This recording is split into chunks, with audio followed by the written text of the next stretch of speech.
Listen until the end of this joke for the best part. An elderly woman walked into the Bank of Canada one morning with a purse full of money.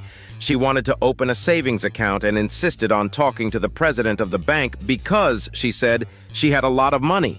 After many lengthy discussions, an employee took the elderly woman to the president's office. The president of the bank asked her how much she wanted to deposit. She placed her purse on his desk and replied $225,000. The president was curious and asked her how she had been able to save so much money.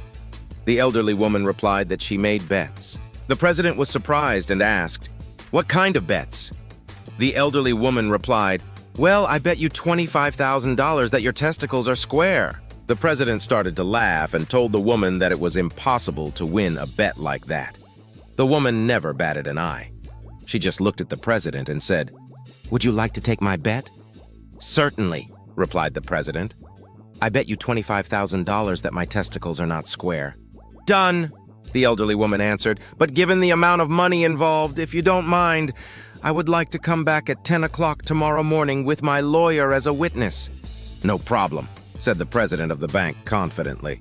That night, the president became very nervous about the bet and spent a long time in front of the mirror examining his testicles, turning them this way and that, checking them over again and again until he was positive that no one could consider his testicles as square and reassuring himself that there was no way he could lose the bet.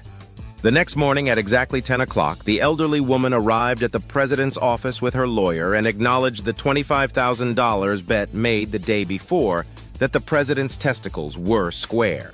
The president confirmed that the bet was the same as the one made the day before. Then the elderly woman asked him to drop his pants, etc., so that she and her lawyer could see clearly.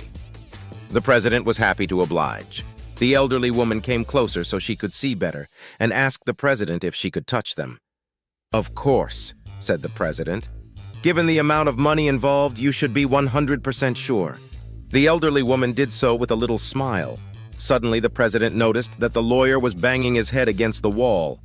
He asked the elderly woman why he was doing that, and she replied, "Oh, it's probably because I bet him $100,000 that around 10 o'clock in the morning I would be holding the balls of the president of the Bank of Canada."